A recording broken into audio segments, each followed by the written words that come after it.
While you was in New York, Tupac calls you in the room and he started giving away all his jewelry, right?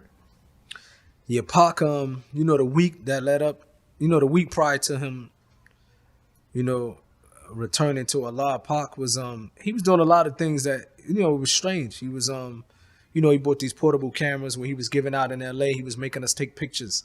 He was like, look, we don't got enough pictures together. Me talking about him, the Outlaws.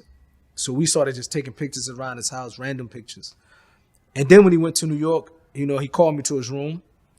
And I think to one of the reasons I believe he done that, because Pac had a military mindset where he believed to reward soldiers. He had that mindset. If a soldier is doing something, they should be rewarded accordingly.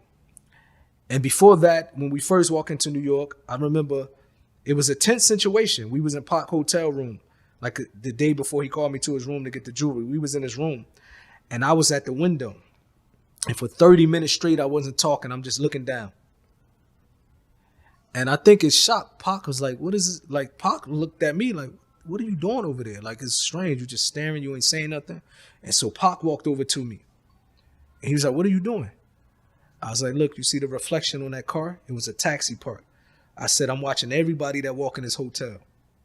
And it shocked Pac that he seen me like a young dude, but I'm still paying attention who coming in that hotel, because we don't trust nobody. So if anybody look like a street dude, because we in Manhattan in a nice neighborhood. If you like a street dude and you walking in that hotel, that's a red flag for us. We're going to hit the lobby and we're going to check you out. So when I did that, I think Pac was like, it affected him in a good way, So the day after that, he called me to his room and he had all his jewelry laid out. And I was like, Pac, what's up? You told me to come to your room. And he was like, grab something. I'm like, grab what? Because I don't, this is the first time he act like this. He's like, grab something, the jewelry, whatever you want, take is yours. So I grabbed the ring because I didn't want to go for the big stuff. He had Rolexes. I'm talking about diamond Rolexes, watches, bracelets, everything. So I grabbed the ring, the little thing. He's like, man, grab something else. I grabbed the Rolex. It's a Rolex bracelet that he had on All Eyes on Me. I later on gifted it to Mike Epps. I grabbed that. He's like, man, take more. So I grabbed a chain and then I grabbed a ring and then I left. And I went in the hotel. I went into the hotel lobby. Gaddafi and Edie was out there. They was like, what Pac wanted? Why he called you to the room? I was like, man, Pac acting weird, bro.